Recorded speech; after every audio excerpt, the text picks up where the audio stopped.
Muy buenos días. Le damos la bienvenida al ciclo de conferencias Desafíos y Oportunidades en Tiempos Complejos, impulsado por el Comité de Producción y Desarrollo de Reservas del Instituto Argentino del Petróleo y del Gas. En la mañana de hoy estaremos moderando esta sesión yo, Miguel Labia, y Laura Rodríguez, ambos miembros del mencionado comité. En este séptimo encuentro trataremos el tema evolución de reservas, el subsuelo como impulsor energético clave en Argentina. Iniciaremos con una breve charla introductoria que voy a tener el gusto de hacerla yo, que soy representante de la Comisión de Producción y Desarrollo de Reservas del Instituto Argentino del Petróleo y del Gas. Y posteriormente tendremos el gusto de escuchar a tres expositores que nos hablarán de sus experiencias. El primero de ellos hablará del desarrollo de reservas en campos maduros, la recuperación terciaria, EOR, como eje innovador. Estará a cargo de Raúl Puliti, de la empresa WEOR y de la subcomisión de EOR del IAPC. El segundo tema será desarrollado por Néstor Volati sobre el tema potencial exploratorio del mar continental argentino. Un tema sumamente interesante también. Y por último, el camino de recursos a reservas en reservorios no convencionales, que estará dado por Luca Biglione de Golier al Magnoton. Al finalizar la presentación, la última presentación, vamos a dar primero las tres presentaciones. Abriremos un espacio de preguntas y respuestas para los tres presentadores, que vamos a hacerlo de los tres simultáneamente, cada uno con su pregunta y su respuesta. Ustedes pueden ir formulando las preguntas en el box de preguntas y respuestas que está dispuesto en la parte inferior del Webex, indicando, por favor, a qué presentador va dirigido. Estas preguntas solamente las vamos a estar leyendo los panelistas. Además, como es costumbre, le pedimos que durante toda la sesión tengan sus micrófonos y cámaras apagadas. Bien, dicho esto, además quería comentarles que si no hubiera tiempo para todas las preguntas, que seguramente inquietudes que van a surgir, los presentadores van a poder tener la oportunidad de conectarse con ustedes a través de preguntas por email. Les pedimos entonces que tengan micrófonos y cámaras apagadas, y a continuación yo les voy a compartir una presentación introductoria de las reservas de Argentina. Voy a compartir. Espero que estén viendo la presentación. Por favor, si me pueden comentar. Sí, se ve perfecto, Miguel. Bien, muy bien. Bien, vamos a entrar. Bueno, los pilares del desarrollo de los recursos y reservas de Argentina se están focalizados en cuatro temas fundamentales. Uno es el TAIGAS, que ya lleva muchos años de desarrollo en Argentina, y el shale oil, shale gas, Vaca Muerta y las otras rocas madres, que han tenido una participación muy importante, tanto desde el punto de vista de las reservas como la realidad de la producción de los metros cúbicos día. Todavía mucho por hacer al respecto. Este tema lo vamos a estar tratando especialmente. Luego, la recuperación, otro de los pilares es la recuperación secundaria y asistida. La secundaria con una larga trayectoria e historia en nuestro país, y la de asistida todavía mucho por desarrollar. Eso lo tenemos en cuanto a los campos maduros, pero en los campos nuevos tenemos los proyectos de exploración, fundamentalmente en el offshore, donde hay zonas con muy buenas expectativas y fueron las expectativas que se vieron a través de las licitaciones. Y un punto no menor que es la optimización de las actuales operaciones, tanto desde el punto de vista de facility, como son el desarrollo de distintos tipos de compresores, nuevas plantas modulares, portátiles, la revisión de los pozos, de los workover, la realización, por supuesto, de los pozos infill y continuar la optimización de la logística que ha dado excelentes resultados. En este gráfico voy a poner el puntero. Puede verse en la parte izquierda la distribución de las reservas y nosotros las mencionamos como P1, P2 y P3, que son las P1 son las reservas comprobadas, las 2 probables y las P2, las P3 posibles. Las reservas P1, las comprobadas, son las que tienen la probabilidad de ser ese valor o más, un 90 por arriba del 90% de probabilidad de ser ese valor o más, o mayor. Está graficado en marrón los no convencionales, las P1, P2 y P3. Fijémonos que las P1, o sea, las comprobadas, estamos por arriba del 50%.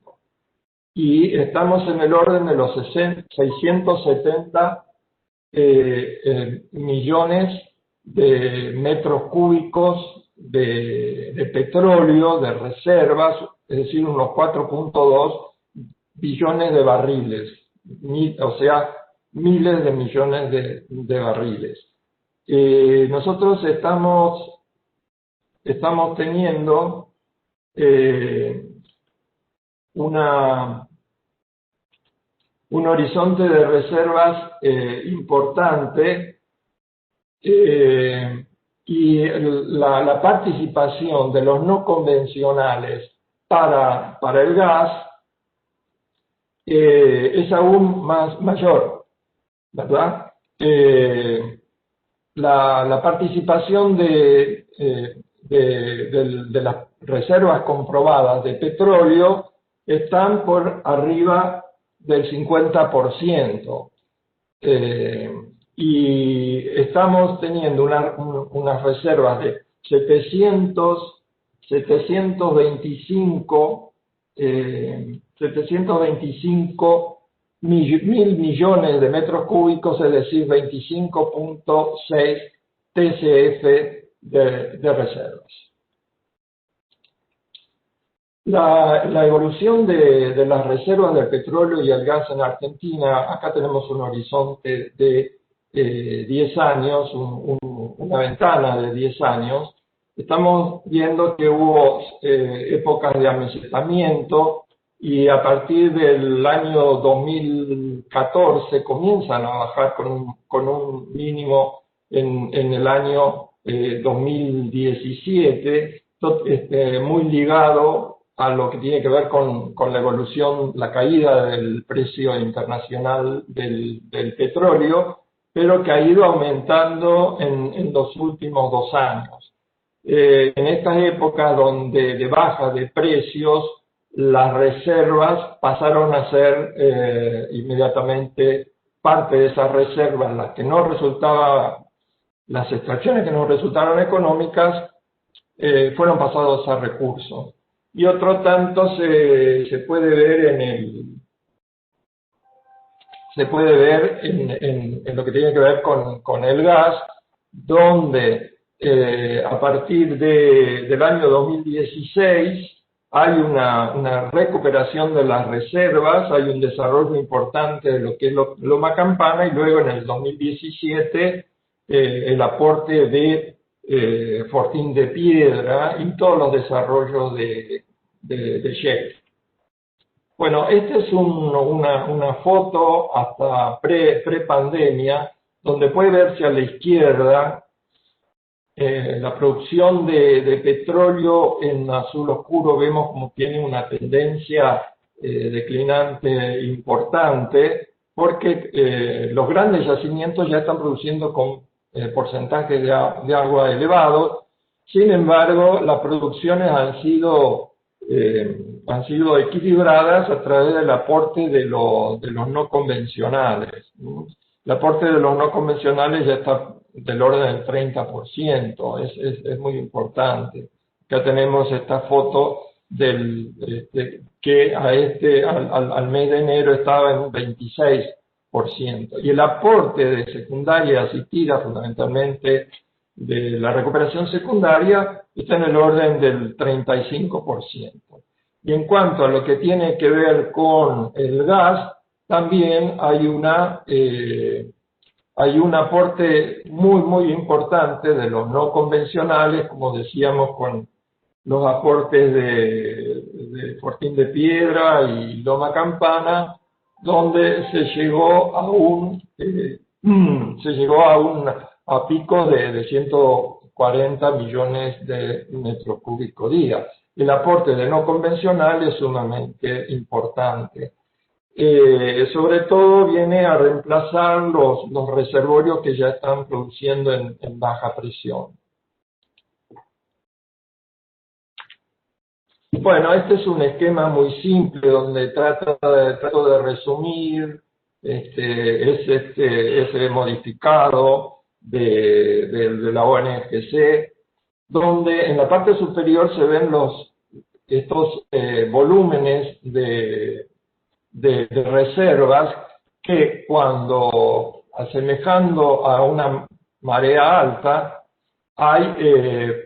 las reservas son parte importantísima del capital de una empresa, y esto se tiene que hacer de una manera siguiendo unos protocolos y definiciones muy estrictas, y son lo que representa el valor más importante de la empresa, y lo que miran los accionistas y los tomadores de acciones y los inversores.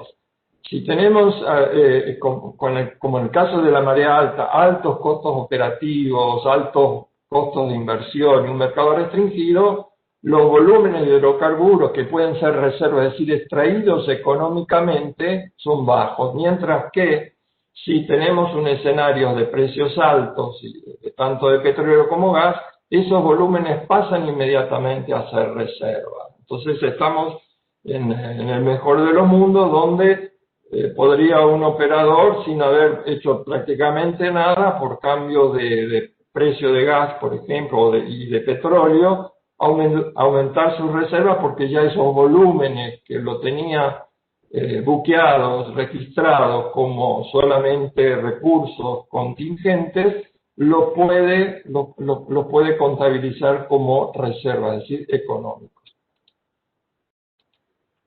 Bien, y a continuación vamos a ver una serie de ideas que los distinguidos disertantes nos van a ir aportando. En estas 5 cuencas productivas del país, y también tenemos otras 19 no productivas, donde se ha hecho mucho y todavía queda mucho por hacer. Entonces, ahí voy a dejar de compartir y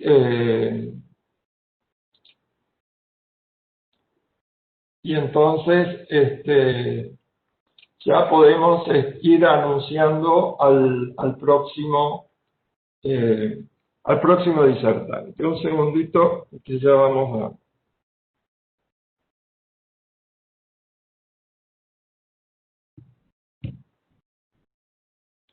Bien.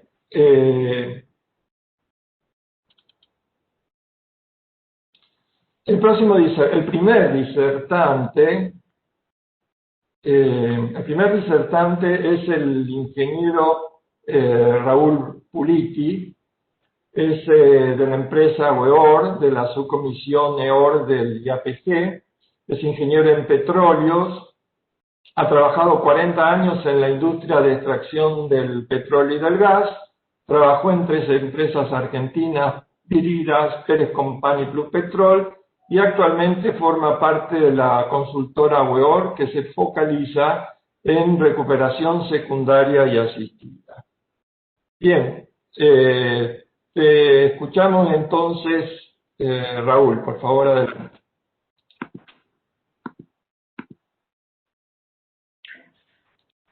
¿Qué tal? Buenos días. Gracias por conectarse y participar de este evento. Ahora voy a tratar de poner la presentación. Bien.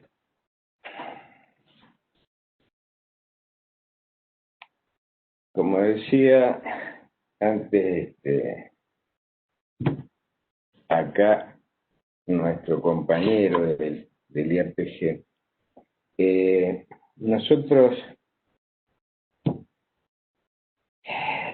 en el año 1970, yo tenía 18 años, estaba en el primer año de la Facultad de Ingeniería de Petróleos en Mendoza, una facultad a estrenar.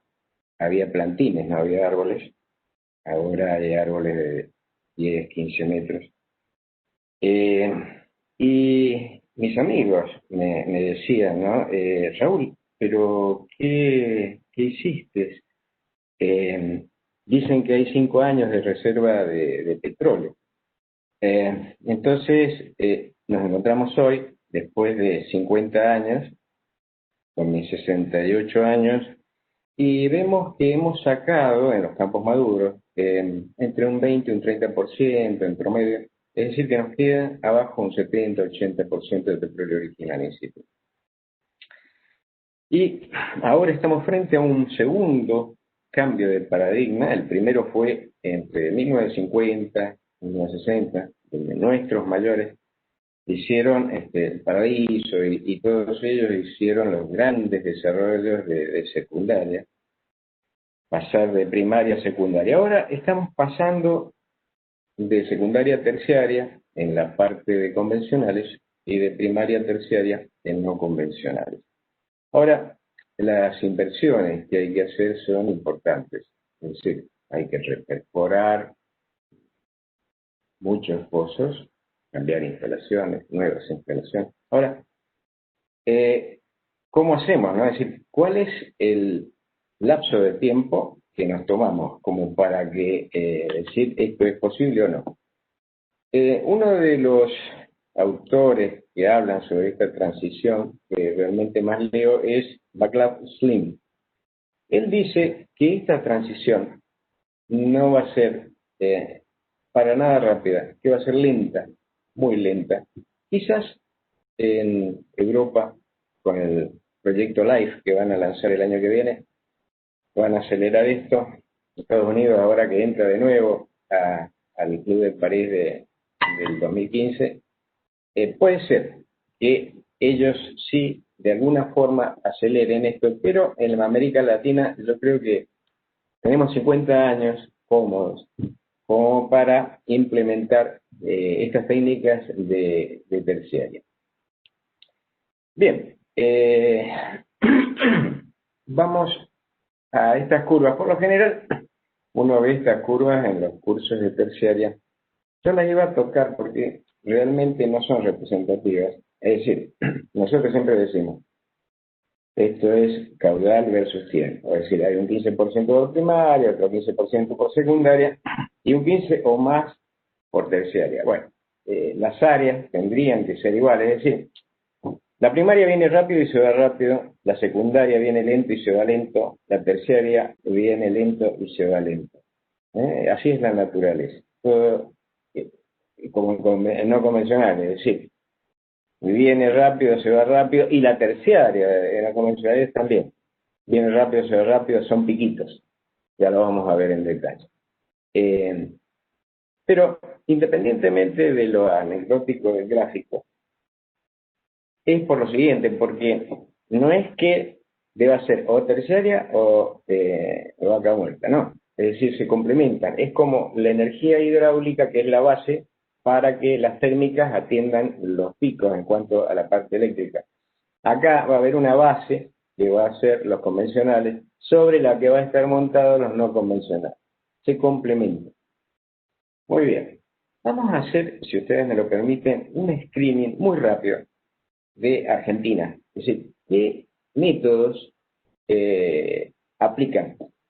Podemos decir que lo que se ha hecho hasta ahora, esos 4 pilotos que anduvieron y que se están planteando, de altas permeabilidades, bajas temperaturas, eso será un 40% del POI del país, que son todas arenas, que son mojables al agua. Bien.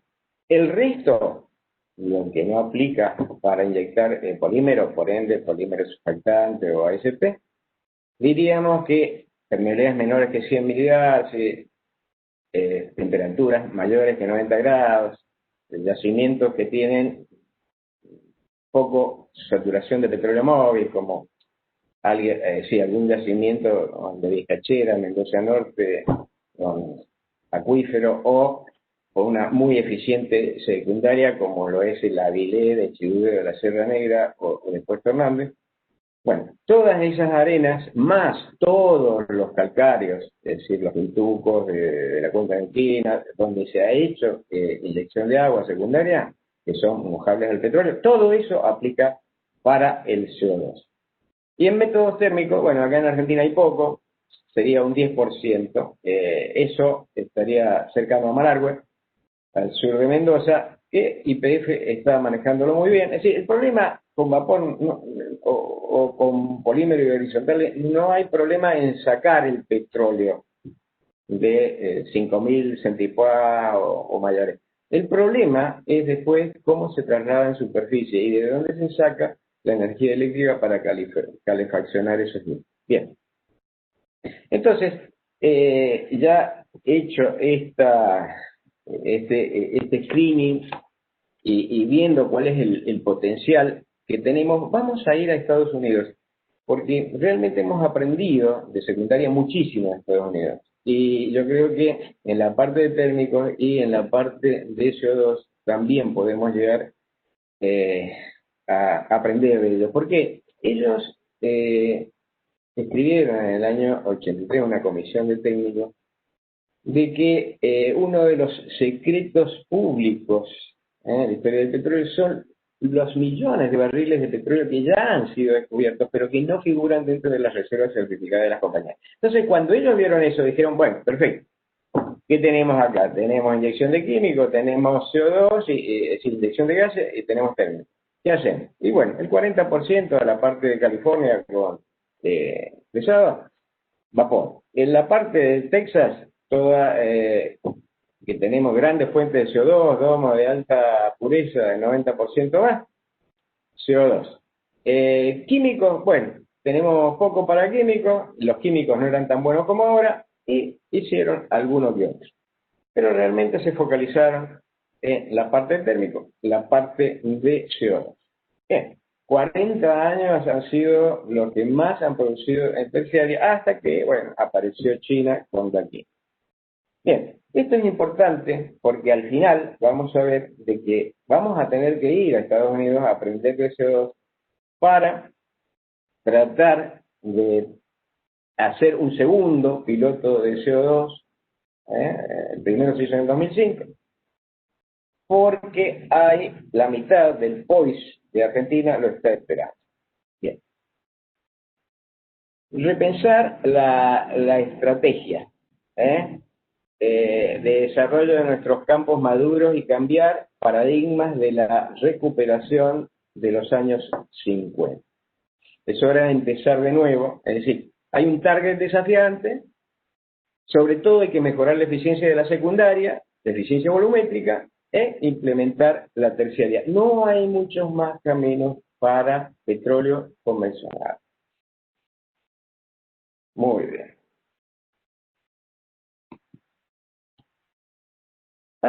Este es un gráfico muy interesante que habla de la eficiencia volumétrica que yo le robé a Tuero. Y siempre digo, ¿no?, de que se lo robé y que lo estoy usando. Eso de alguna forma me tranquiliza la conciencia. Pero, digamos, nosotros en el Golfo tenemos 4 productores por inyector, en la mendocina 3 por inyector y en la neuquina 2 productores por inyector. ¿Qué significa esto? Hay un POIS total del que todos hablamos, pero después, cuando nosotros de ese POIS elegimos una parte donde vamos a perforar. Estoy teniendo delay con la activación del PowerPoint. No sé.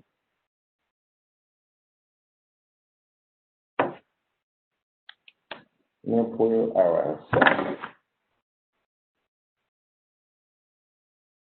No sé si, a ver si. Ahí, ya le encontré la mano. Entonces, yo perforo y tengo un POIS más chico, que está circunscripto por lo que tengo acá. Y después, si yo agarro y a eso veo que con muy pocos inyectores agarro y contacto con el agua que empuja, tengo un POIS mucho más chico. Y esto es importante. Es decir, con el agua más o menos pudimos hacer algo, pero con los químicos, que son mucho más caros, hay que tratar de contactar más POIS. Esto es importante que los reservoristas lo entiendan, porque de acá en más van a ser los que líderes, ¿no es cierto?, que van a mejorar la eficiencia volumétrica, y si no se convencen realmente de que hay que perforar inyectores y convertir más para llegar a una relación 1 a 1, sí, estamos en problemas. En función de lo que escribió Chen, que es un ingeniero de la Universidad de Austin, hicimos un protocolo que vamos a ir muy rápido. Yo lo pongo el protocolo sobre todo para que todos ustedes tengan las inversiones para hacer los cash flow cuando quieran progresar reservas. Entonces, vamos a ir viendo. Es decir, hay que convertir o perforar inyectores para obtener una relación 1 a 1. Es decir, 10 acres, 180 metros entre inyector y productor. No se olviden que aún Greenpeace tiene 10 acres y tiene 2000 milidarcios de promedio de permeabilidad. Bien, tratar de que cuando yo pongo un espesor en el simulador, realmente sea un espesor que esté abierto. Es decir, pulsar si es posible con Big Hole, si es lo que voy a hacer con inyectar polímero, para aumentar y garantizar la inyectividad. Yo realmente no creo en los test de inyectividad, por más que sean de 6 meses. Nosotros en el Corcovado, a los 2 años, recién nos empezó a aumentar la presión un 50% y tuvimos que cambiar todas las líneas. Entonces, no hay otra cosa que prevenir, y para eso hay que trabajar en este protocolo. Bien, limpiar la zona aledaña, pulsado sobre todo en los productores y en los inyectores, si es posible también. ¿Por qué? Porque hay un daño ahí. Uno está poniendo en el simulador, porque, digamos, en la parte de secundaria yo pronosticaba con SARA, RAPNP, todo eso. Ahora no se puede pronosticar más con RAPNP. Es decir, hay que pronosticar con simulador. Y al simulador, nosotros lo que le ponemos como espesor limpio tiene que estar limpio. Entonces, incrustaciones, alfaleno, parafina, hay que asegurarse de que toda esa zona aledaña no esté sucia. Después, realizar todos los trazadores que haga falta, agarrar y trabajar en el tema de conformance, inyectar polímero con instalación selectiva, es decir, con válvulas con curles para inyectar polímero sin degradar, eso ya existe. Y en lo posible, y esto de una charla, el 4, que está grabada y que está el PPT, de que hay un paper histórico de Gary Pope y Upali que corrobora esto con cash flows reales de todas las operadoras del mundo, que hay que utilizar en lo posible agua de río, agua freática profunda, blanda, de ahí el agua de producción disponerla en sumidero. Por favor, hay que dejar de inyectar petróleo, sobre todo para controlar el sulfídrico a futuro. Después vamos a tener las reservas, vamos a tener todo montado y no vamos a poder cambiar la bomba porque va a sonar la chicharra por el sulfídrico. Bien, vamos ahora a ir a la parte de recuperación secundaria en convencionales. Luego, queda muy poco. 5 minutos. Sí, queda muy poco, pero hay que hacerlo pensando en protocolo de OR. Mejora de secundaria madura, pensando en protocolo de OR. Implementación, bueno, screening, sobre todo la pared que voy a poner la escalera. Lo más importante, esto es polímero o esto es CO2. Y después, bueno, implementación, primera ampliación, culto. No convencional, esto es muy importante. Es decir, no importa cuando hagamos acá terciaria en no convencional, 5 años, 10 años, no importa. Pero el asunto es que cuando vayamos a hacer, no estén pinchados el globo, es decir, que yo pueda inflar con CO2, con CH4, CO2, C3, y que pueda alcanzar la presión de emisibilidad. Pero si hay interferencia entre cosas, como este asunto del padre, el hijo, fractura, no fractura, hay que distanciarlos más, porque si no después vamos a querer hacer terciaria y no vamos a poder. Bueno, el screening en Half and Puff, hay mucho por aprender y hay mucho que hay en Estados Unidos inclusive ya ampliándose. Esto se los traigo nada más que para decirles lo siguiente. Esto está en la otra charla. Fíjense, en PECON hicimos el primer desacierto de polímero porque inyectamos en una capa que creíamos que tenía más móvil y no inyectamos, tapamos de los 4 inyectores 3 y entonces desde ese acto fallido hasta Diadema, 14 años.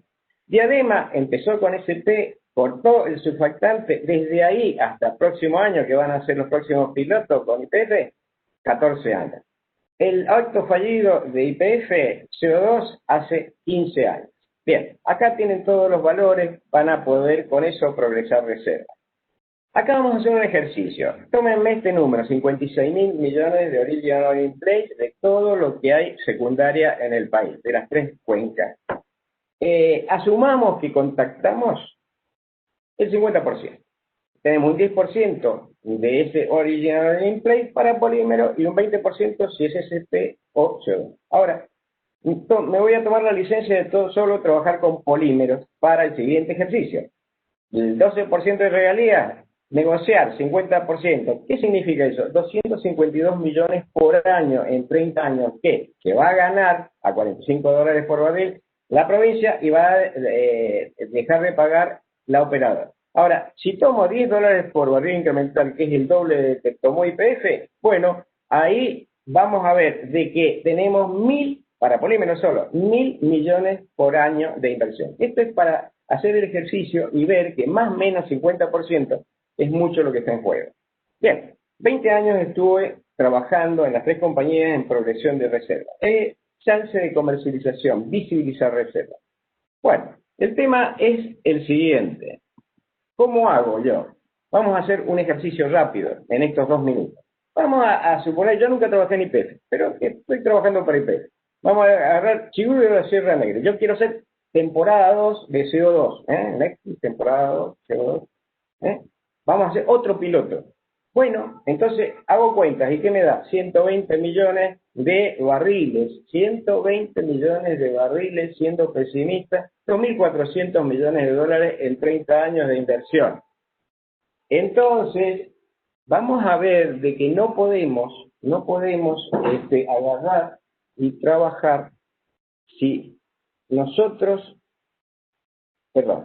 no podemos trabajar en esto si no visibilizamos. Nosotros hemos puesto ya en la cajita esos 120 millones de barriles. Ahora, sabemos que más o menos son 2.400 millones a un costo de desarrollo de $20 por barril. Ahora, ¿qué habría que hacer? Bueno, digamos, poner en el presupuesto, yo diría, plata para hacer un viaje a Estados Unidos. Toda la gente que estuvo en el piloto de Chigurh de Sierra Negra, Esteban Rigui y su comitiva, ir a Estados Unidos y aprender de estos 40 años, tomar inversiones, tomar análogos y todo eso. Plus Petrol mandó a 15 personas, cuando antes de hacer su proyecto, CAPSA también, YPF también para polímeros. ¿Por qué no hacerlo para el CO2? Bien, una vez que uno venga con esto y ya categorice y visibilice como P3, bueno, ¿qué más tengo que poner en el presupuesto para pasar de P3 a P2? Tengo que agarrar, bueno, más simulación de CO2, última capacitación, bien, y ya voy reduciendo. No hay que tener problema, esto yo lo he aprendido de Facility, más o menos 75%, más o menos 50%. Y al final, en 4 años, digo, perfecto, vamos a hacer un estudio, vamos a proponer un segundo piloto. Bueno, pero hasta acá todo bien, pero no he dicho lo más importante. ¿Qué es lo más importante? Lo que todos le dan muy poco tiempo, el esquema. Yo propondría 4 firewall directos, cerrar en la zona más barrida todos los inyectores y productores, ya veré después si los uso, perforar 13 pozos, 9 inyectores, 4 productores, inyectar como el desfiladero Bayo agua dulce durante 2 años, ajustar el simulador y ver que se paga todo, porque con el 20% como mínimo que se saca con CO2 que ataca móvil y SOR en forma directa, no como el polímero que primero ataca el móvil, después SP, móvil más SOR, entonces con eso yo creo que YPF es el único que puede llegar a hacer eso. ¿Por qué? Porque tiene el gas de puesto Molina, que sale 30 a 50 dólares la tonelada, que lo podemos hacer hasta que madure la técnica de captar del aire que ya las 3 empresas, Exxon, Oxy y Chevron, están desarrollando y en 10 años va a estar maduro y en forma comercial. Muy bien, hicimos un ejercicio, progresamos reserva y muchas gracias por el tiempo. Esta es la plantita del Corcó, de polímero. Muchísimas gracias, Raúl, por esta excelente presentación, como siempre impecable.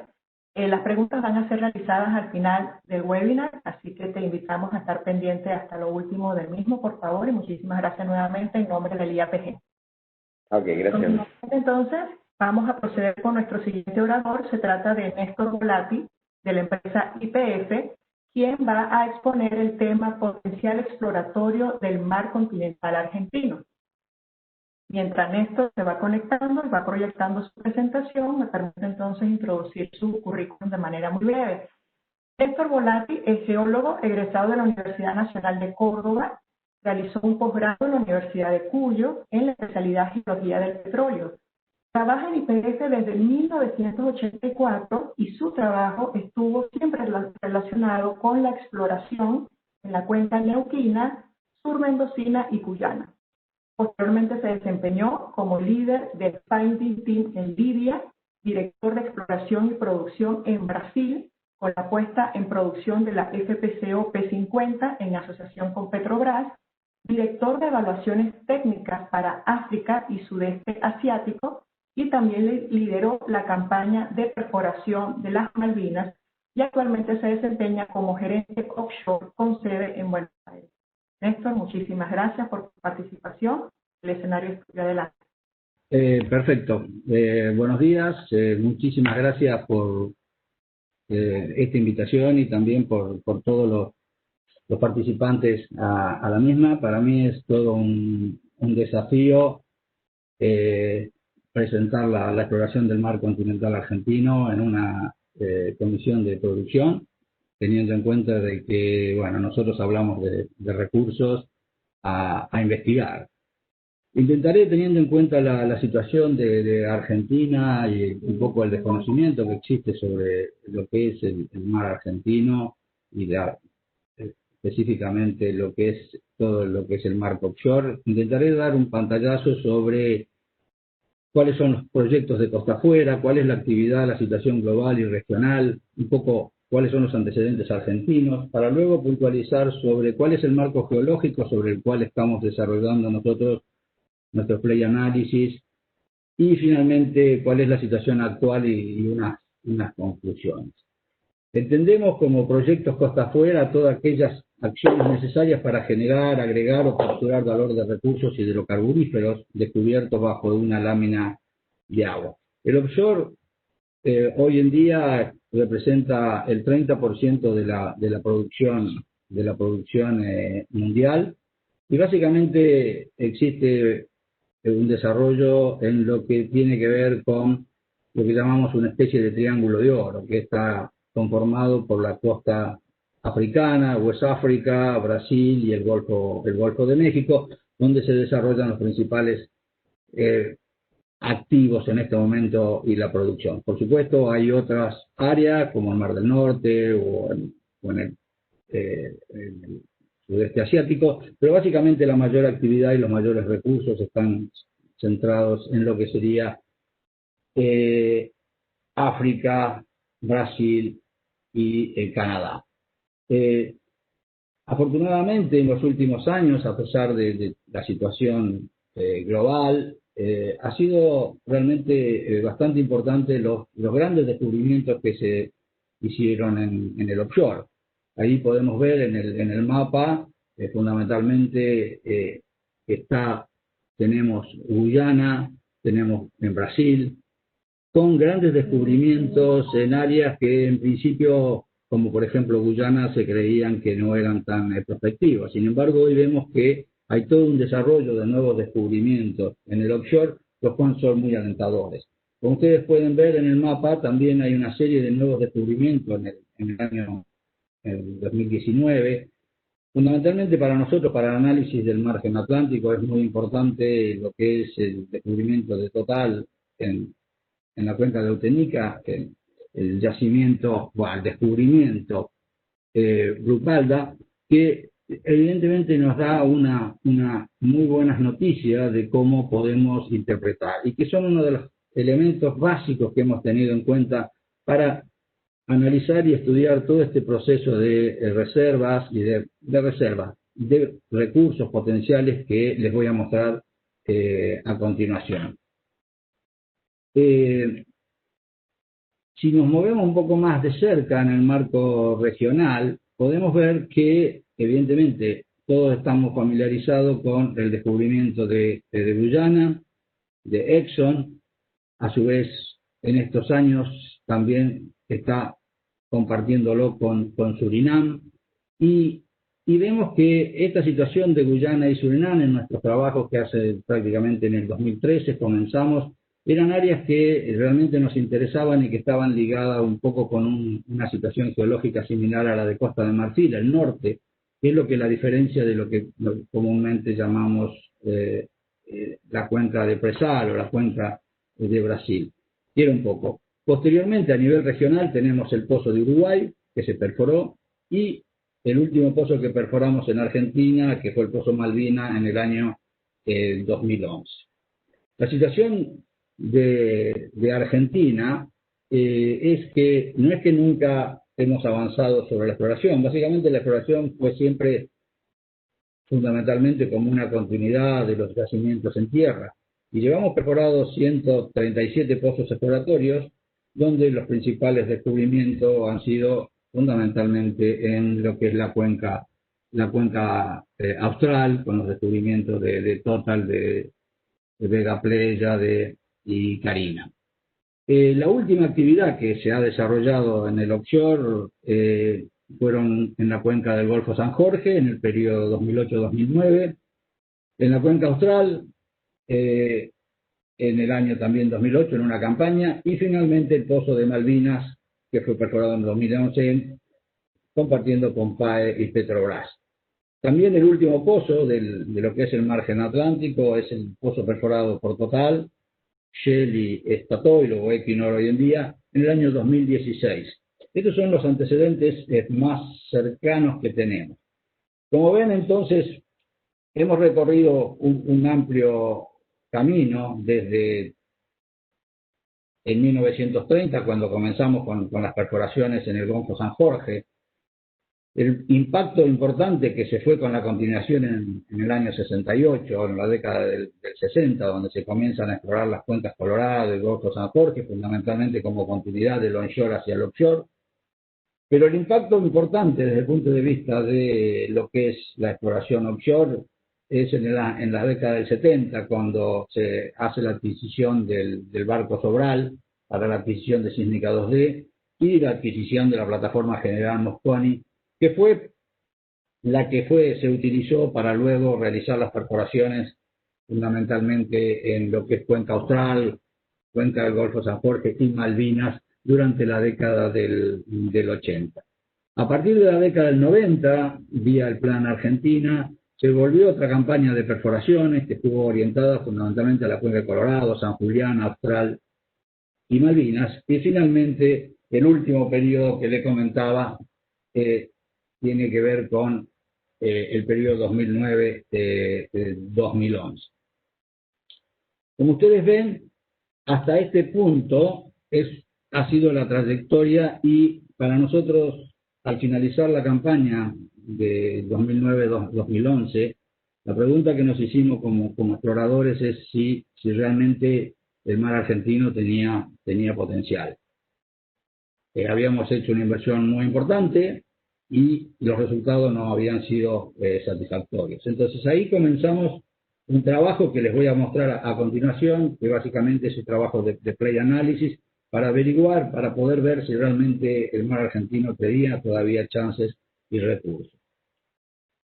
Por eso es importante para nosotros la ley 2707, que fue la que permitió dar inicio a una nueva etapa de exploración en el offshore. La ley 2707 revirtió el mar argentino al Estado Nacional, a la Secretaría de Energía, y ordenó la posibilidad de la reconversión de los bloques exploratorios y de un nuevo marco regulatorio para el offshore. A posteriori, eso permitió de que se solicitaran permisos de reconocimiento, fundamentalmente YPF presentó permisos de reconocimiento en la zona del talud, y también Spectrum y otra compañía como Searcher Limited también presentó permisos de reconocimiento, lo que permitió que estos permisos de reconocimiento, que básicamente estaban asociados a la adquisición o reproceso de sísmica, durante el periodo 2017-2018 se adquirieran 40.000 kilómetros de sísmica 2D en la zona del talud norte y 12.000 kilómetros en Cuenca de Malvinas, reprocesando 10.000. Esto fue un volumen de datos, de información realmente muy importante, que tuvo un impacto realmente relevante a la hora del éxito de la ronda 1 de licitación en el offshore.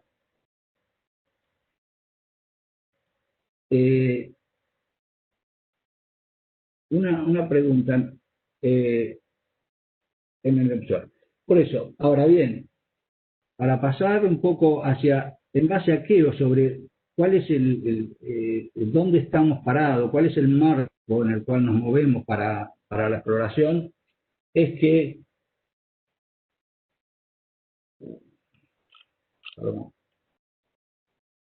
podemos empezar a decir cuál es el marco geológico, cuáles las costas en las que están comprendidas nuestras cuencas. En general, en la plataforma continental se desarrollan a partir del Jurásico distintas cuencas de rift, en las cuales estos rift, algunas de ellas cuentan con sistemas petroleros probados, otros que no son. Lo que es importante para nosotros, y que fue lo que nos hizo de alguna manera volver visualizar el potencial, es que luego de esa campaña de perforación tuvimos que volver hacia atrás a preguntarnos, ¿no? Y cuando volvimos hacia atrás a preguntarnos, comenzamos a trabajar con la generación de las cuencas. La generación de las cuencas, como sabemos, las cuencas que están asociadas al margen continental están asociadas al desmembramiento o al break-up de Gondwana. Esto fue sumamente importante porque nos comenzamos a hacer preguntas relacionadas que por qué en algunos lugares eran tan exitosos, tan prolíficos como por ejemplo Presal, y por qué en Argentina o en nuestro margen continental hacia el sur, tanto en América, tanto en Argentina como del lado africano, no eran tan prolíficos. Esas preguntas fueron las que nos abrieron de alguna manera el panorama para hacernos preguntas relacionadas fundamentalmente con un tema y tratar de identificar cuáles son las incertidumbres. En este mapa que ven aquí a la derecha, lamentablemente tiene movilidad, pero no se alcanza a ver, es cómo analizamos y trabajamos la apertura en esta situación. En el mapa a la izquierda y en la parte de abajo hay una serie de gráficos que explican por qué nuestra situación en lo que es el margen continental argentino es diferente a lo que sería el presal, para no confundir cuando hablamos por qué Brasil tiene petróleo y nosotros no tenemos petróleo. Las condiciones y el marco geológico de uno y otro son absolutamente distintos y eso es lo que tenemos que, de alguna manera, investigar y averiguar cuáles eran las causas. Lo que vimos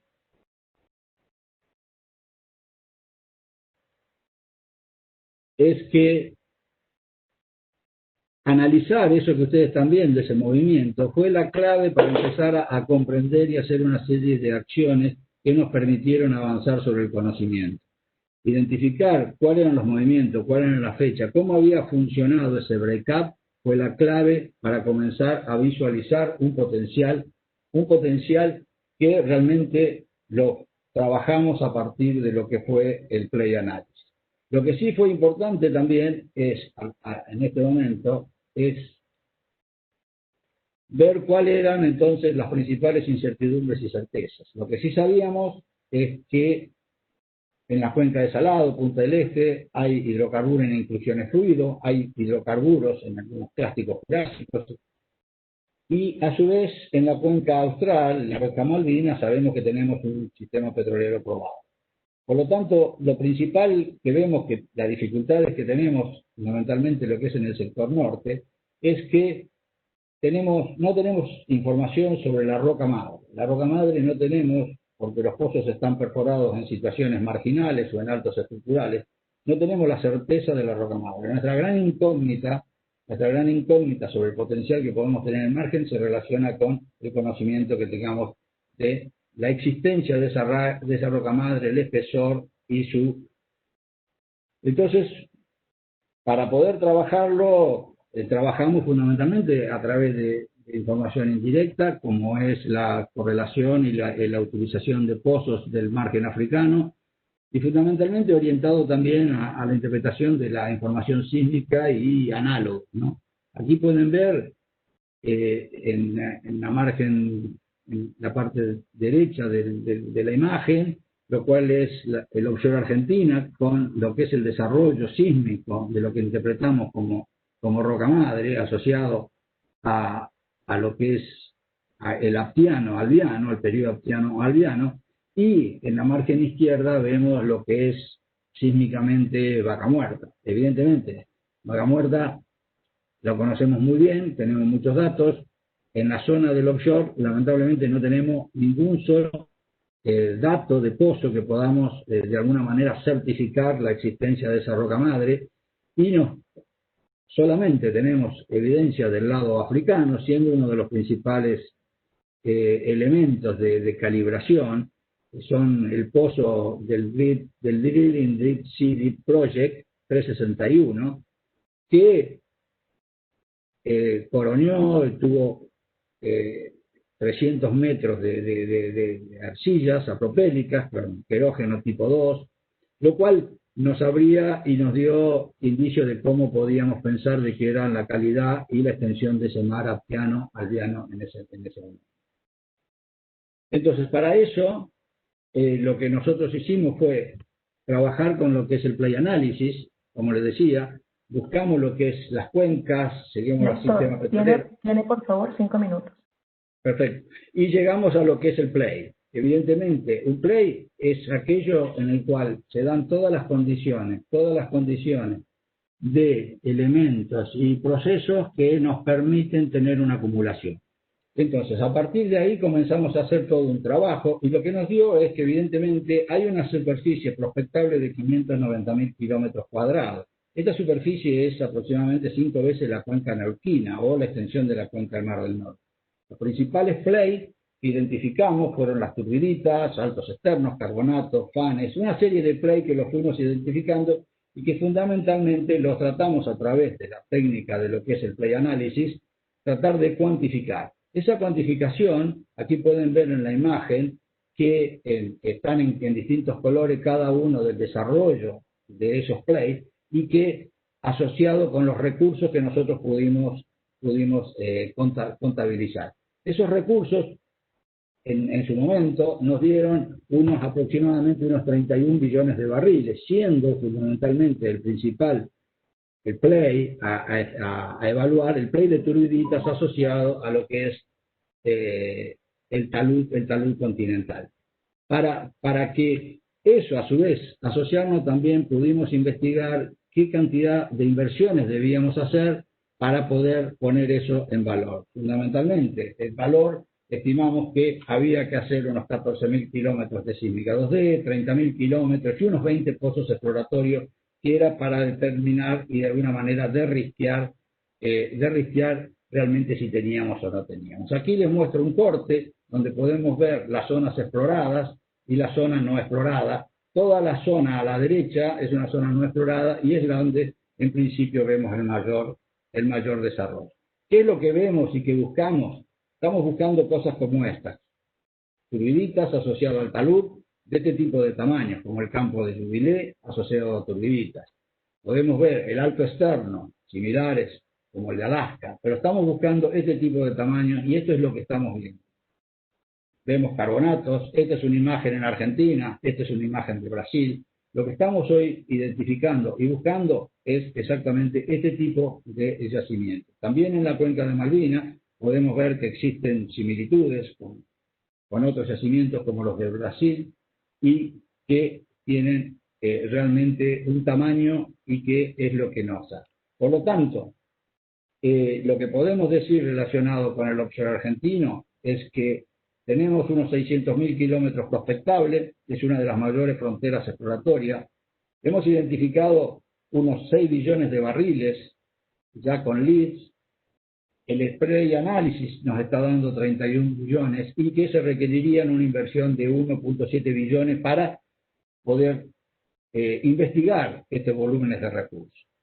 La ronda 1 realmente fue un éxito, donde participaron YPF, Exxon, Shell, Equinor, Tullow, las mayores compañías de offshore del mundo. Y realmente nos sorprendió porque nosotros creíamos en el proyecto, pero evidentemente no éramos los únicos que estábamos viendo esos recursos en la plataforma. Por eso los compromisos que se asumieron fueron de 720 millones de dólares y ya se están haciendo las tareas de adquisición sísmica. Aquí, como podemos ver, la exploración offshore y vemos la distribución de los distintos operadores tanto en el sector norte como en el sector sur, del éxito que tuvo la ronda de licitación. Por lo tanto, somos absolutamente optimistas. Lo que vemos nosotros también lo están viendo las grandes compañías y por lo tanto creemos que hemos iniciado un nuevo ciclo, dado que el offshore es una vasta área exploratoria, frontera, con muy pocos pozos. Hemos comprendido una serie de acciones para completar la evaluación y mitigar el riesgo geológico, y a su vez grandes volúmenes, por lo menos en términos de recursos, que estimamos en más de 20 billones de barriles. Bueno, muchísimas gracias y a vuestra disposición. Bueno, muchísimas gracias entonces, Néstor. Excelente, muy completa, muy interesante tu presentación. Agradecemos también a la empresa YPF. Y mientras Lucas Biglione comienza a compartir su presentación, yo voy a leer un breve currículum de Lucas. Lucas Biglione se graduó del Instituto Tecnológico de Buenos Aires en el 2006, donde se recibió su grado en Ingeniería en Petróleo. Trabajó por casi 10 años para Chevron Argentina, ocupando diferentes posiciones como ingeniero de reservorios y de producción en campo en las cuencas Austral y Neuquina. Ingresó a De Goliera y McNaughton en el 2015 como ingeniero senior en la división Latinoamérica. Desde su arribo a De Golier, Biglione ha llevado a cabo evaluaciones de reservas y recursos en Argentina, Bolivia, Brasil, Chile, Colombia, Estados Unidos, México, Perú y Venezuela, usando los lineamientos de la US Security and Exchange Commission y del Petroleum Resources Management System, tanto para yacimientos convencionales como no convencionales, incluyendo Vaca Muerta. Es miembro de la Society of Petroleum Evaluation Engineers. Lucas, te escuchamos con mucha atención. Adelante. Hola, buen día. ¿Se escucha? Sí, te escuchamos. ¿Se ve? Sí, la presentación se ve modo presentación. Sí, perfecto. Perfecto, listo. Buenos días a todos. Quería agradecer primero, antes que nada, al IAPG por la invitación, especialmente a Jorge Busiak, quien fue quien me convocó para dar esta pequeña charla.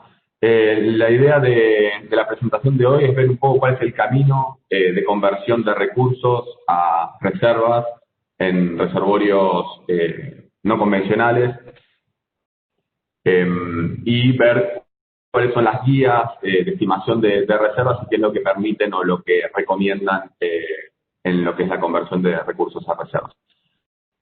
Para comenzar, vamos a ver un poco la distinción entre lo que son los reservorios convencionales y los no convencionales, las diferencias. En los reservorios convencionales tenemos trampas estructurales o estratigráficas localizadas, mientras que los no convencionales son depósitos del tipo continuo, que es algo muy importante para cuando veamos la analogía. En los convencionales la fuente externa, hay una fuente externa de hidrocarburo, en cambio en los no convencionales, hablando de shale particularmente, están alojados en la roca madre. En los convencionales hay una influencia hidrodinámica que es mínima en el caso de los no convencionales. Las permeabilidades, principal diferencia, menores del orden de los nano o micro Darcy en el caso de los convencionales. El comportamiento de los fluidos, comportamiento de fases tiende a ser más complejo en general por las altas presiones y altas temperaturas.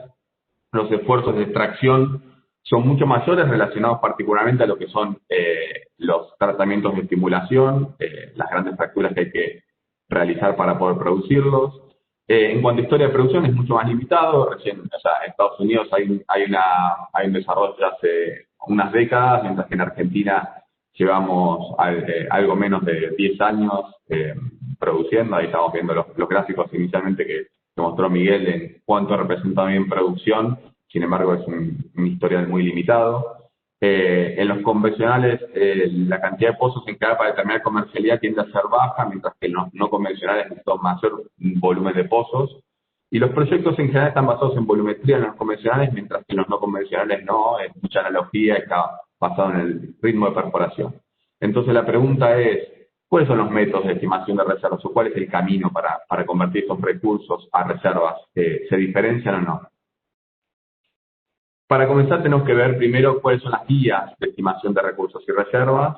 En el año 2007 se publicó el PRMS, que son las siglas del Petroleum Resources Management System, que surgió como necesidad de brindar consistencia, transparencia y confiabilidad para todos los actores de la industria del petróleo en lo que son la estimación de los recursos y reservas. O sea, lo que hace es dar la confiabilidad tanto a las empresas, entidades financieras, entidades reguladoras internacionales, para aplicar la aplicación de una estimación o una forma coherente y unificada de lo que son los recursos petrolíferos. Fue promovido originalmente principalmente por la SPE, en conjunto con la APG, el WPC y la SPEE. Este PRMS luego fue actualizado en 2018, que no fue un gran cambio, lo que fue más evolutivo, no fue revolucionario el cambio, pero mejoró algunas definiciones y también fue promovido, sponsoreado por otras televisiones adicionales como la SEG, la SPWLA y la EAG. Entonces, es realmente un documento que hoy se utiliza en forma internacional para la estimación de los volúmenes. Es un documento ampliamente aceptado en la industria para la estimación de reservas y recursos. Sin embargo, no es un documento que tenga un estado regulatorio o de cumplimiento. La realidad es que las organizaciones que patrocinaron el PRMS no tienen autoridad reguladora que requiera la adaptación de sus directrices. Son las agencias gubernamentales las que en realidad adoptan el PRMS muchas veces como forma de estimación, pero lo pueden adaptar, modificar o rechazar cualquiera de las pautas que tenga el PRMS si ellos creen que es así conveniente en función de las leyes y políticas del país. Entonces, no es el PRMS es un documento guía, pero no tiene ningún tipo de autoridad regulatoria. Para quienes no estén familiarizados con el PRMS, básicamente tenemos una matriz que se centra principalmente en los volúmenes recuperables. Es un sistema de dos ejes, en el cual en el eje horizontal podemos ver el rango de incertidumbre y en el vertical el incremento de la chance de comercialidad. Y en el cual podemos ver la diferencia entre recursos prospectivos, contingentes y reservas. Existen dos barreras. Una de las barreras se encuentra entre los recursos prospectivos y los recursos contingentes, que es la barrera del descubrimiento, y luego tenemos la barrera de la comercialidad, que es entre recursos contingentes y reservas.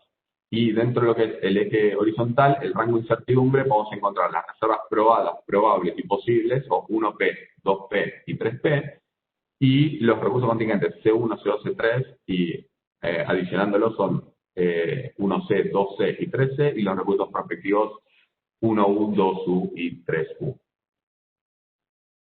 Entonces, la pregunta es cómo convertimos en no convencionales estos recursos a reservas.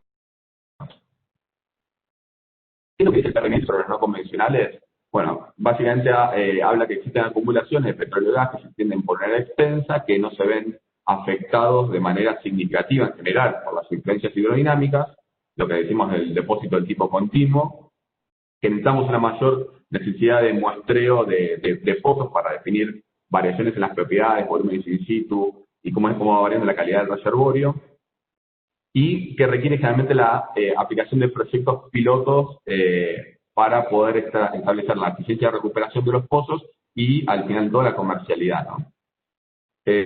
El PRMS tiene una guía de aplicación que fue publicada en 2011 por la SPE, que tiene un capítulo completamente dedicado a lo que son los recursos no convencionales, los diferentes recursos no convencionales, entre los cuales se encuentra el shale, que por ahí en esta presentación voy a hablar más de shale, particularmente por Vaca Muerta, pero habla de los recursos no convencionales en general.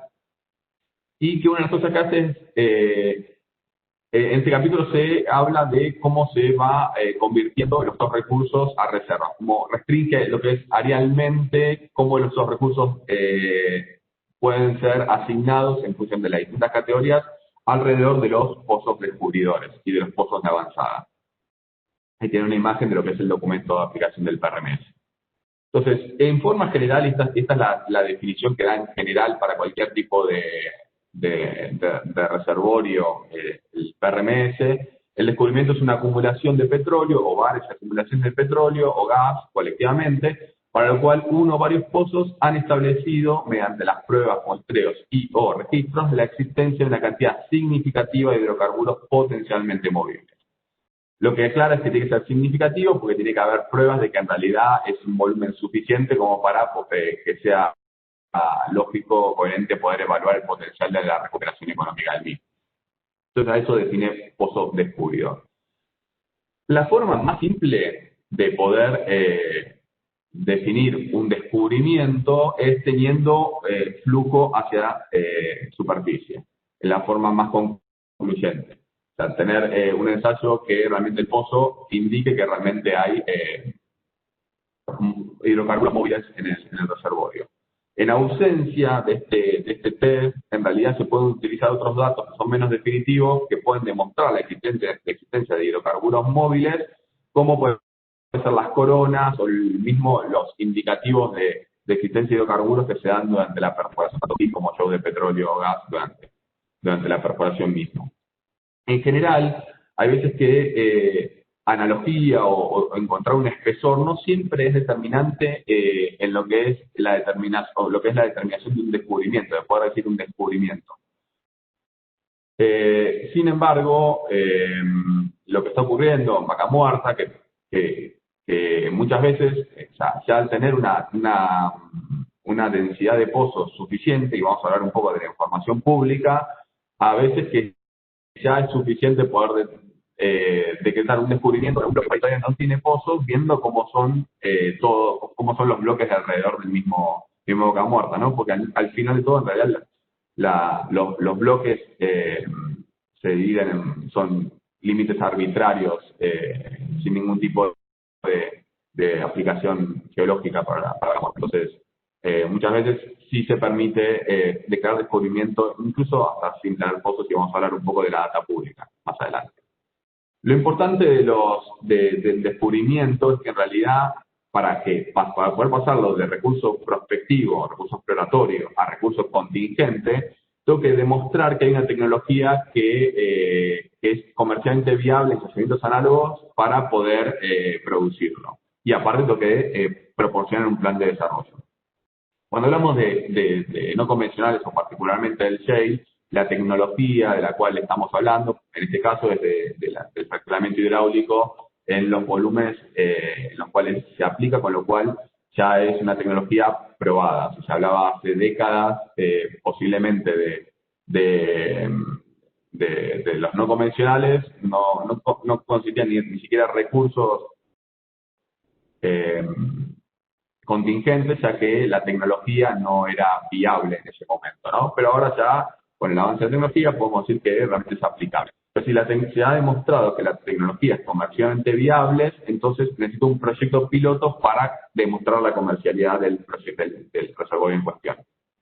Entonces, si aparte tengo el planificado y presupuestado del piloto, entonces puedo determinar que las cantidades recuperables descubiertas pueden clasificarse como recursos contingentes.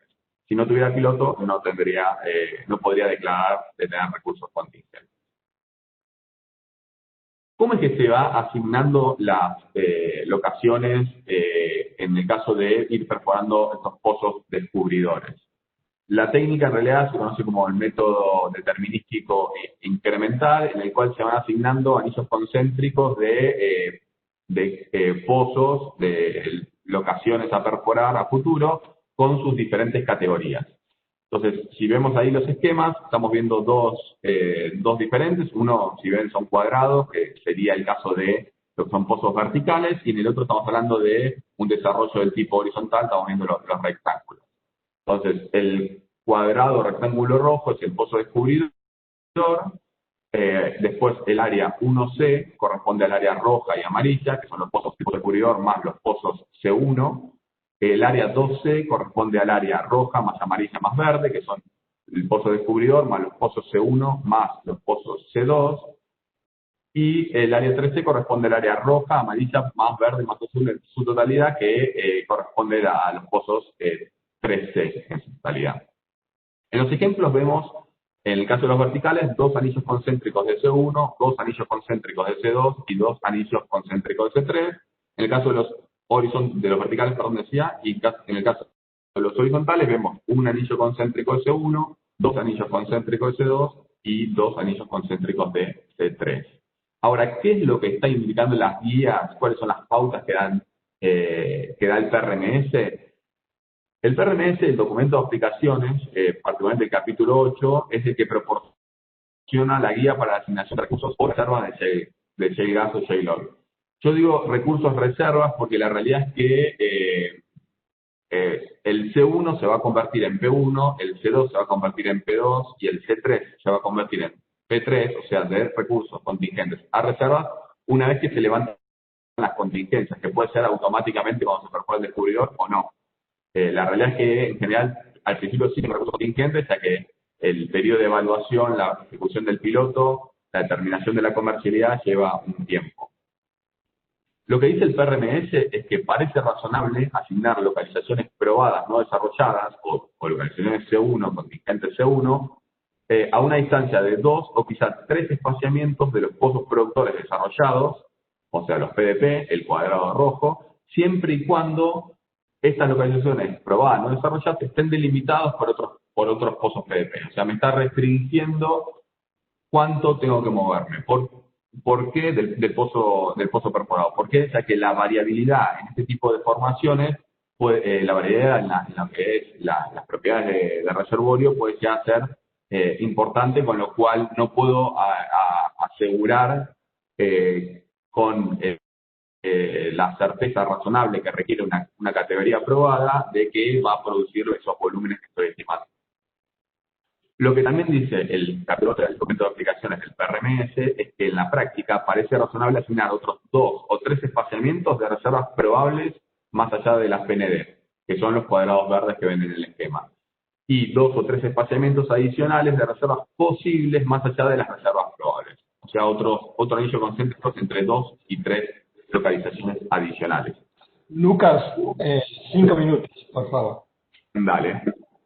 Entonces, una vez que se perfora el pozo exploratorio y se da el descubrimiento, se asigna un área de recursos 13 con un piloto planificado y presupuestado. Entonces, ahí en esa área que ustedes ven marcada en el mapa es donde se asignan los anillos concéntricos, mientras que el área en rosas permanece como recurso prospectivo. Entonces, asigno en un área 1 los recursos contingentes y perforo un pozo en un área 2 alejada y tengo otro descubrimiento. Si el pozo es suficientemente similar al pozo descubridor, entonces puede directamente asignársele recursos contingentes al área 2. Ahora, si no es suficientemente similar, hay que planificar y presupuestar otro proyecto piloto separado para el área 2 para asignarle los recursos contingentes. Digamos, básicamente, en función de la variabilidad de las formaciones, si puedo o no utilizarlo como análogo. Y lo que se hace luego es en general perforar entre las áreas descubiertas para generar lo que es el camino de recursos contingentes, para poder determinar toda una zona de recursos contingentes. Entonces, este segundo pozo de evaluación, si es lo suficientemente similar al pozo descubridor, entonces puedo nuevamente aplicar lo que sería el piloto definido en el área 1 para análogo del área 2 y del camino intermedio.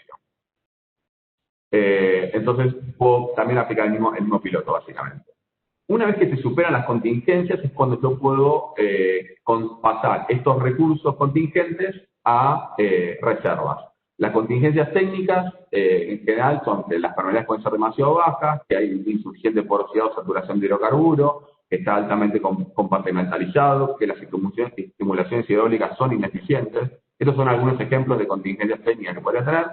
Y comerciales es que, bueno, los precios son muy bajos en ciertos contextos que no permiten convertir de recursos a reservas un tema de precios, que no hay instalaciones de tratamiento y o transporte de gas, pasa mucho en Vaca Muerta, que hay zonas, bloques que están alejados y no tienen acceso a las instalaciones o a los gasoductos. Tengo costos demasiado altos, ubicaciones remotas, demasiado profundo. No tengo aprobaciones de socios, organismos de reglamentación de la provincia, o tengo falta de financiación o compromiso de desarrollo. Son distintas contingencias que hay que superar para poder producir. Una vez que tengo el piloto desarrollado, cuando genero el plan de desarrollo y convierto estos recursos contingentes en reservas. Hay otras guías, aparte del PRMS, que permiten, que dan pautas de cuáles son pautas en las que es la estimación de los recursos no convencionales. La SPE es la que ha estado trabajando muy intensamente en los últimos años, ahora está por sacar otra monografía, que es la 5 sobre pozo tipo. La 3 y la 4 está relacionada a lo que son reservas probadas reservas no desarrolladas en no convencionales, y la 4 en reservas desarrolladas en no convencionales.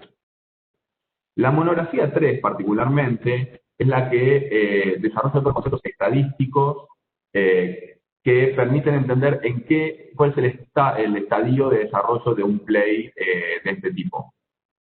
Los estadios de desarrollo pueden ser de fase temprana, que es una fase exploratoria, una fase intermedia, en la cual hay cosas appraisal, pero tienen bajo desarrollo, y cuando pasa a estadístico y maduro. Entonces, lo que pasa es que el evaluador de reservas identifica la fase de desarrollo, y en función de qué fase de desarrollo está, es lo que permite decir qué cantidad de localizaciones de reservas probadas no desarrolladas puedo asignar por pozo productor que estoy perforando.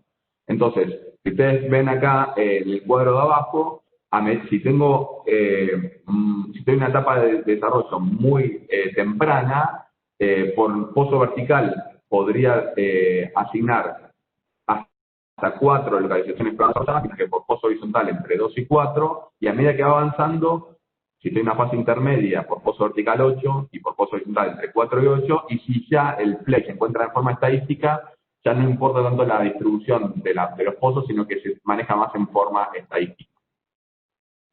puedo asignar un mayor volumen, una mayor cantidad de localizaciones probadas no desarrolladas. Y por último vamos a ver la importancia de lo que es la información pública. En Argentina lo que ocurre es que el acceso a la información pública, particularmente de producción y últimamente, ya hace unos años, de la información que hay sobre la completación de los pozos, es lo que da muchas veces soporte a lo que es la conversión de recursos a reservas.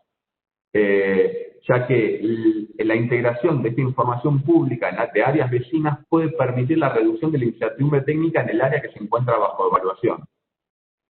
Las fuentes de información básicamente son Secretaría de Energía, datos de producción, datos de terminación, las scout meetings que se realizan generalmente, si no me equivoco, con forma mensual, papers, congresos, etcétera. Entonces vamos a ver un ejemplo de cómo es que se integra esta información para poder convertir los recursos y reservas. Supongamos que tengo dos bloques de vaca muerta, bloque A, estoy operando mi bloque A, encuentro pozo descubridor, asigno el anillo de localizaciones C1, C2 y C3. Hablamos de C1, C2, C3, ya que suponemos que todavía están las contingencias que lo mantienen en recursos contingentes, que todavía no se ha decretado la comercialidad. Entonces llamamos recursos contingentes. Perforo un segundo pozo, appraisal, y le asigno también su correspondiente anillo de C1, C2, C3. Ahora, ¿qué pasa si en realidad se observa una buena continuidad entre las formaciones, entre los dos pozos? Una buena productividad de ambos pozos, la sísmica indica de que hay una buena continuidad de la formación, no se esperan variaciones. Lo que se puede permitir en el caso de conversión de recursos a reservas es que se disminuye la incertidumbre, entonces podría considerar, por ejemplo, locaciones adicionales C2 en vez de C3. O sea, estoy bajando el nivel de incertidumbre. Todo esto es en función de la información que se va recabando. Lucas, por favor, sí. un minuto. Okay. Sí, queda una slide. Gracias. Si se perfora un pozo, un bloque vecino, y es lo que estamos hablando de poder integrar esta información, lo que puedo hacer es también incluir esta información del bloque vecino, tanto de producción como de terminación. O sea, tengo que saber bien dónde está navegando el bloque de vaca muerta, por ejemplo, qué nivel, o sea, hay que tener cierta información para poder integrarlo y poder seguir reduciendo lo que es la incertidumbre. Porque el objetivo final de la empresa en realidad va a ser intentar la conversión más eficiente de recursos a reservas y la mayor conversión a reservas probadas particularmente. Entonces, a menor incertidumbre va a ser más conveniente para la compañía. Entonces, este es un ejemplo básico de cómo se van asignando o se van convirtiendo los recursos en reservas. Así que eso es lo que quería mostrarles hoy como forma simplificada de las etapas de conversión en no convencional. Muchas gracias. Muchas gracias a vos, Lucas, por la excelente presentación, y a la empresa de Galiera Magnoton. Ahora vamos a abrir la sesión de preguntas, que hemos recibido varias, pero por motivo de mantener los tiempos vamos a formular uno o dos por expositor solamente. Pero antes agradecemos que completen una breve encuesta que aparecerá en el costado derecho de su pantalla. Por favor, pueden irla completando.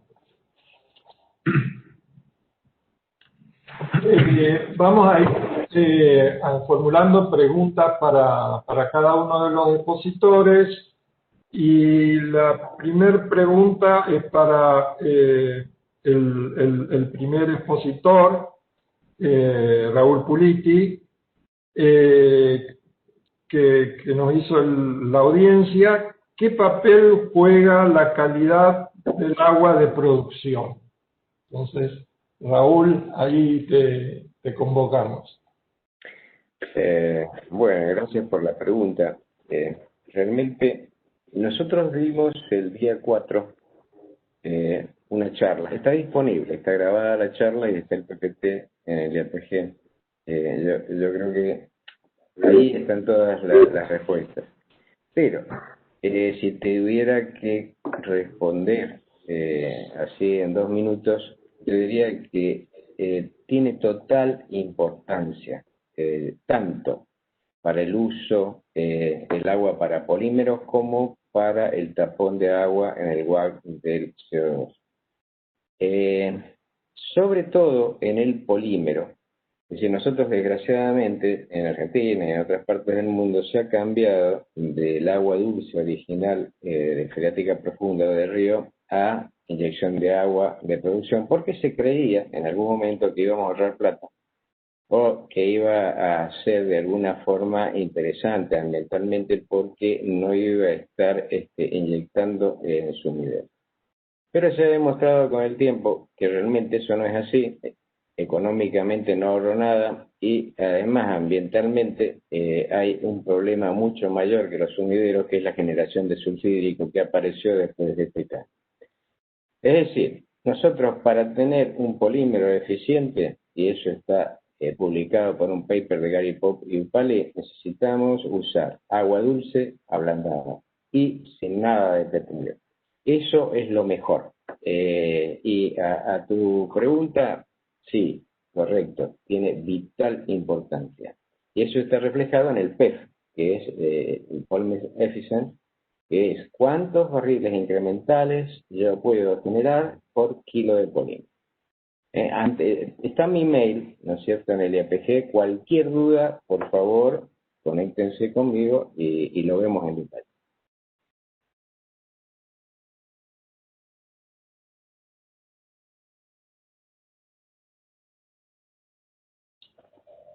Muchas gracias, Raúl.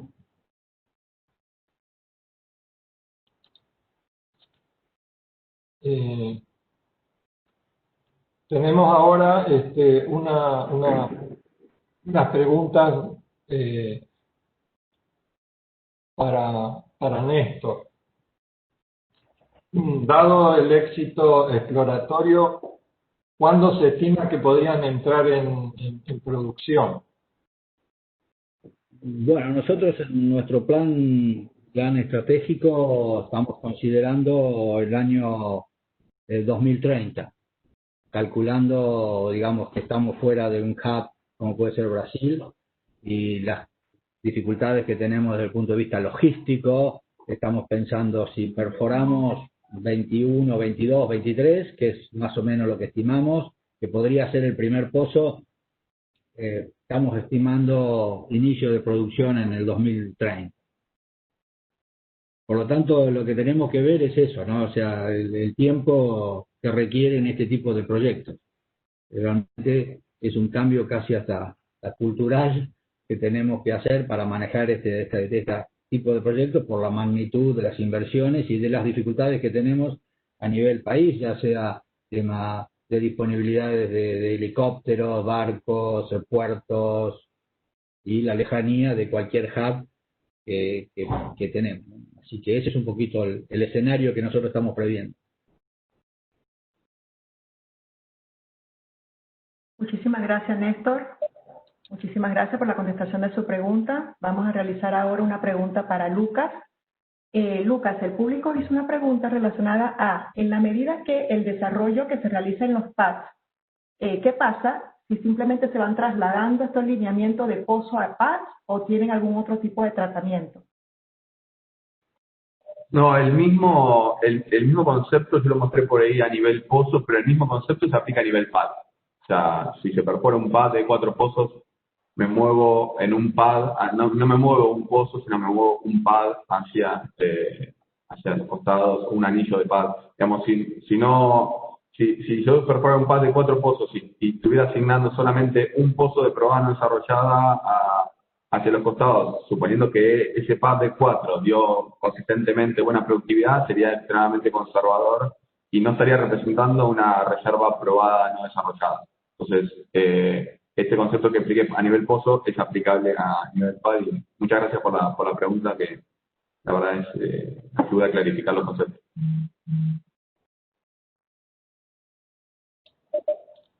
Muchas gracias, Lucas. Tenemos otra pregunta para el ingeniero Puliti. En el caso de Chigüiro de la Sierra Negra, de IPF, donde se hizo el piloto y se descontinuó, ¿cómo haría usted para progresar esa reserva? Bueno, es decir, realmente el tiempo es tirano. Yo traté de dar un ejemplo al final, sugiriendo cómo pasar, ¿no es cierto?, es decir, de la parte de recursos a P3, P2, ¿no es cierto?, y luego un piloto en 4 años. Considero de que es importantísimo, porque nadie más que YPF puede hacer este segundo intento. ¿Por qué? Porque YPF tiene ese gas de 90%, CO2 de 90% de pureza de puesto en material. Y con ese gas puede hacer un piloto, pero excelente, aprovechando toda la experiencia aprendida en 2005, en una bile, como si tuviera una bile nuevo, digamos que en vez del 100% de reserva tiene 70%, porque ya se acaba el 30%. Pero directamente cerrando todos los pozos, perforando 13 pozos inyectores y 4 productores, y haciendo 4 fire spots conjuntos en contacto. Bien, con eso van a poder aprovechar ese CO2 de 30 a 50 dólares la tonelada. Es decir, acá el CO2 en Argentina está entre 350 y 700 dólares la tonelada. La única forma de hacerlo es con el caso Texas, que son 30 a 50 dólares la tonelada. Por lo menos hasta que se desarrolle dentro de 10 años, es decir, ya técnicamente el piloto anduvo de captura del aire de alta pureza, y ahora las 3 majors lo van a llevar a su yacimiento. Y van a ser ahora en 2020 de 500.000 toneladas al año y 1 millón de toneladas al año Oxy y Exxon. Y planean tener en unos años 12 millones de toneladas al año, que para un full field aplica perfectamente. Así que eso es lo que visualizar que el 50% de los proyectos de terciaria argentina son de inyección de CO2 con WAC. Es decir, que el polímero no va a aplicar para todo. Entonces, eso es importante. Bueno, le agradezco por la pregunta, porque realmente es importante, porque Brasil, Petrobras, en el presal está reinyectando el CO2 con éxito. Entonces, el CO2 anda inclusive para donde se ha hecho inyección de agua en los calcáreos, como quinto. Muchas gracias, Raúl, muchas gracias. Vamos a darle la oportunidad de una pregunta a Néstor y otra a Lucas, para ir cerrando ya y no extendernos en el tiempo. Esta es para Néstor. ¿Cuál fue el impacto del pozo exploratorio en el margen uruguayo? Néstor. Bueno, para nosotros evidentemente siempre en la exploración un dato negativo nos impacta a todos y nos ponemos muy contentos cuando cualquiera tiene un descubrimiento. Evidentemente el pozo perforado en el margen uruguayo nos impactó fundamentalmente desde el punto de vista del management, no tanto desde el punto de vista digamos geológico, porque el proyecto fue a buscar unas arenas muy superficiales y por lo tanto las rocas madre que nosotros estamos pensando como la generadora de hidrocarburos, aptiano o albiano, están muy por debajo y muy lejos de esos niveles. Por lo tanto, desde el punto de vista geológico, el impacto no resolvió ese pozo, no resolvió, digamos, la prospectividad de todo lo que es el margen. Un dato negativo a unos niveles terciarios superficiales y por lo tanto tiene un impacto más de tipo de un pozo de esas características que sea negativo que en realidad de risquear el sistema petrolero del margen.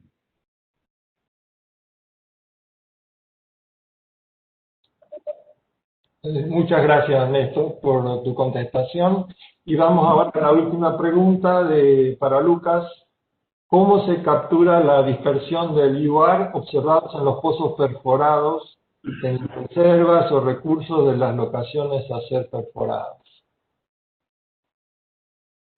Básicamente, es necesario capturar, cuando hablamos de reservas, la incertidumbre inherente en lo que son las definiciones. Entonces, la reserva aprobada tiene una certeza, un determinado nivel de certeza, mientras que la probable y la posible es diferente. Entonces, con la información disponible al momento de la estimación, es necesario capturarlas, ya sea a través de diferentes declinaciones, por ejemplo, diferentes métodos de declinación que fueron desarrollados para no convencionales, como pueden ser Duong, Power Law, Stretch Exponential o diferentes métodos de declinación que capturen cuál es la incertidumbre en el momento de la estimación. Entonces, se espera que al principio, cuando la información es muy escasa, el rango de UR sea amplio, o sea que no se sabe cómo va a ser en un futuro la declinación o cómo va a ser la producción en un futuro, entonces que capture eso y que eso mismo sea traducido a las locaciones que se van a perforar en un futuro. O sea, si tengo una locación C1 o una locación probada, que esa locación probada tenga una componente probable y posible